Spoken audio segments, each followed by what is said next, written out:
Assalamualaikum warahmatullahi wabarakatuh.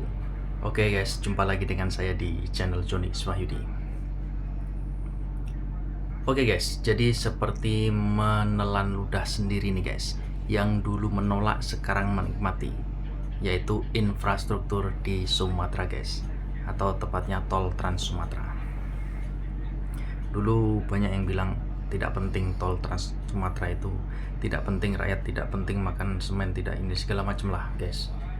Tapi dengan adanya tol ini, rakyat bisa makan, terutama mobilisasi barang ataupun menjadi lahan usaha UMKM untuk ibu-ibu dan sebagainya guys. Jadi menjadikan lahan usaha untuk masyarakat setempat berjualan di rest area segala macam lah, yang bisa menjadikan income untuk masyarakat. Jadi yang mengaku anak abah nih, anak abah hehehe, dulu menolak infrastruktur, menolak segala macam pembangunan. Gimana negara kita mau jadi maju kalau infrastrukturnya saja tidak memadai? Jadi agak mikir-mikir sedikit lah ya guys. Jadi memang pemerintah sekarang itu, tepatnya dipimpin oleh Bapak Presiden Jokowi, itu memang menjadikan Indonesia pondasi untuk menuju Indonesia maju. Memang harus diawali dengan infrastruktur dulu guys, dari jalan yang layak dan lain sebagainya untuk menjadi Indonesia maju. Nah gitu guys, jalan, tapal batas negara dan lain sebagainya itu harus kokoh, harus bagus guys. Ada yang bilang nanti jalan bagus ini pajak mahal segala macam mahal. Ya namanya fungsi pajak kan membangun guys. Kalau bilang ada yang ini mahal, dia juga bisa beli mobil, kenapa nggak bilang mahal? Bisa beli motor, nggak mau bayar pajak, mobil nggak mau bayar pajak, giliran bayar pajak mahal segala macam. Mikirlah, terserah lu lah mau ngomong gimana. Yang penting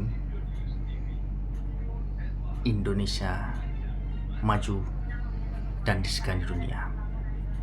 Terutama yang dulu jelek-jelekin guys, negara kita tetangga itu jelek-jelekin di Indonesia. Indonesia tuh Indon, nggak inilah orang-orangnya itu kuli buruh kasar segala macam. Ya dulu memang benar, tapi sekarang lihat saja kemajuan Indonesia dipimpin Bapak Presiden Jokowi, banyak menciptakan lapangan pekerjaan dan lain sebagainya guys. Ya kalian sajalah menilai. Kalau anak abah mah susah dijelasin ya kan, mau sampai kapanpun nggak akan bisa dicerna dengan baik untuk anak abah. Oke, jadi saya akan mereaksi dari channel Point 45, yaitu dengan judul yang dulu ditolak kini justru memberi banyak manfaat untuk masyarakat setempat. Seperti apa videonya? Langsung saja kita simak berikut ini. Jangan lupa ikutin sampai selesai agar tidak gagal paham. Jadi let's go to video. Bapak, terjadi gempa bumi, sesudah itu tidak ada yang balik ke situ lagi. Nah, kotanya jadi kota mati. Nah, itu di luar kendali manusia. Abah Tapi Hanis, kalau kita membangun sebuah rencana, gak boleh kita tidak memikirkan exitnya bagi mereka yang selama ini hidup yang akan tertinggalkan. Banyak kemajuannya. Soalnya semenjak ada tol ini kan kayak dagang-dagang di sini jadi punya penghasilan. Kalau dulu kan cuma di ladang-ladang.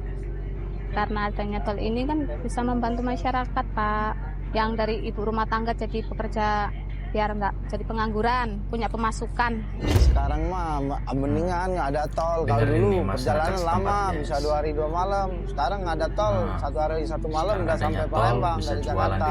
Yang menyebabkan juga kegiatan ekonomi di situ meningkat. Karena dulu hasil kopi, hasil nenas, hasil apa nggak bisa diangkut. Jalanan kayak begitu, biayanya berapa?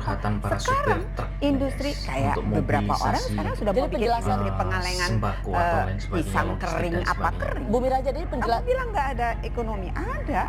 Sumatera itu kan salah satu powerhouse ekonomi Indonesia yang sangat penting ya. Mungkin setelah Jawa itu adalah Sumatera. Jadi saya kira bagaimana kita mendorong pertumbuhan ekonomi di Sumatera itu sangat penting. Dan salah satu instrumennya bagi bagian dari upaya kita menekan biaya logistik, meningkatkan competitiveness Pulau Sumatera itu adalah membangun jaringan jalan yang memang juga kompetitif.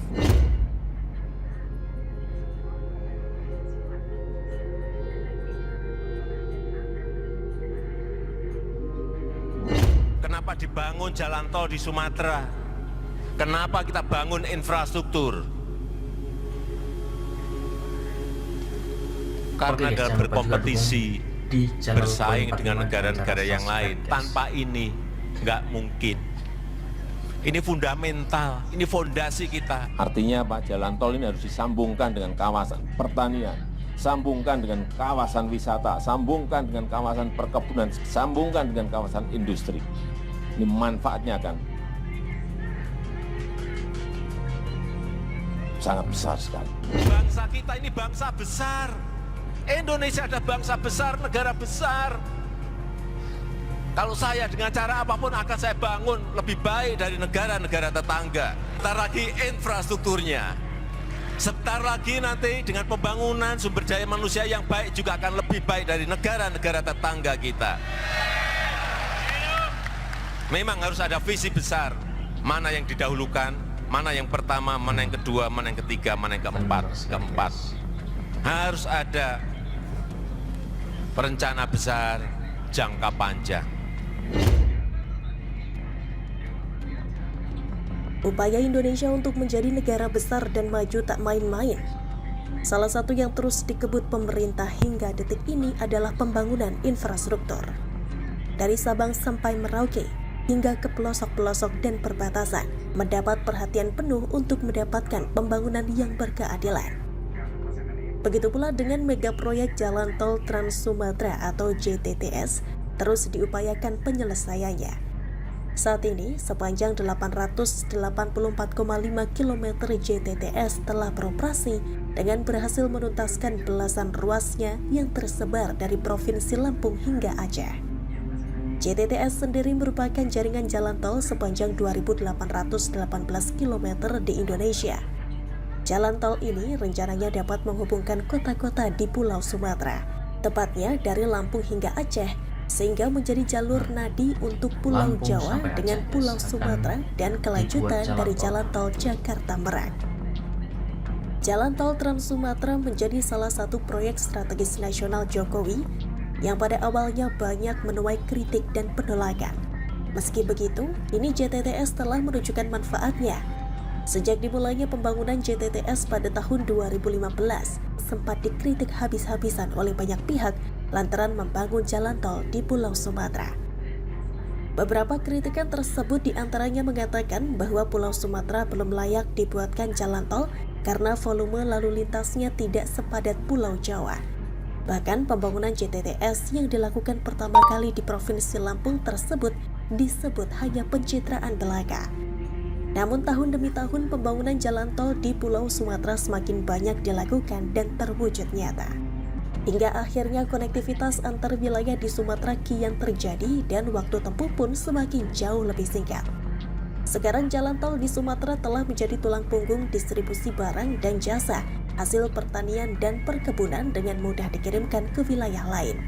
Termasuk ke Pulau Jawa, jalan tol Trans Sumatera yang awalnya dinilai sangat tidak bermanfaat ini justru sangat bermanfaat bagi masyarakat karena bisa mempersingkat waktu tempuh jalanan sehingga menambah aktivitas perekonomian. Diketahui Sumatera merupakan salah satu pulau terbesar di Nusantara dengan populasi lebih dari 55 juta jiwa, sehingga Sumatera memiliki peran penting dalam perekonomian negara. Pulau Sumatera juga memiliki potensi alam dan komoditas yang berlimpah, mulai dari karet, minyak kelapa sawit, kopi, minyak bumi, batu bara, dan gas alam yang terbukti. Pada tahun 2015, Sumatera berhasil menyumbang 22,21% produk domestik bruto atau PDB Indonesia. Oleh karena itu, kemajuan dan keberlanjutan perekonomian Sumatera sangat penting untuk memastikan stabilitas dan pertumbuhan di kawasan tersebut, di mana dikhawatirkan apabila pertumbuhan Pulau Sumatera tersebut terhenti, maka akan mengakibatkan perkembangan di daerah sekitarnya menjadi ikut terhambat. Untuk itulah kehadiran JTTS sangat berperan penting dalam mendukung aksesibilitas masyarakat di Pulau Sumatera. Mulai dari kelancaran berkendara yang memangkas waktu tempuh antar wilayah, hingga mendukung kelancaran pendistribusian logistik serta menumbuhkan banyak lapangan pekerjaan baru untuk masyarakat.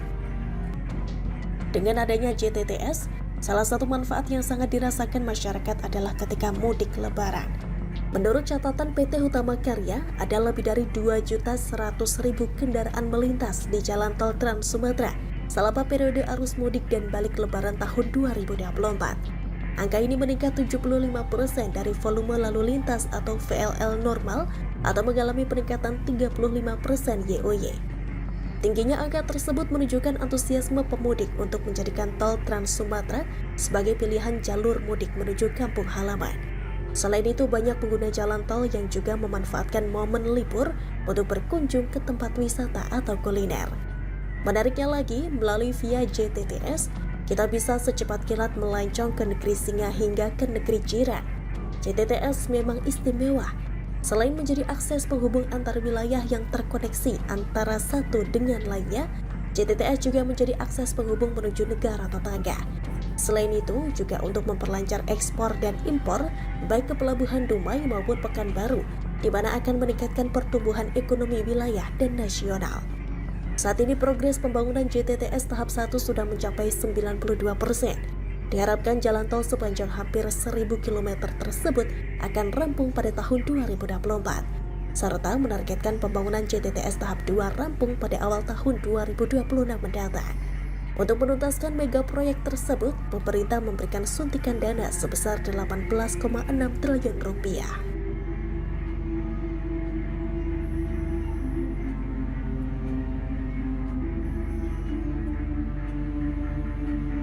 Oke guys, jadi itulah tadi ya, yang dulu menolak karena nggak penting nih jalan di Sumatera, volume mobil belum cukup dan lain sebagainya. Kini sekarang menikmatinya guys.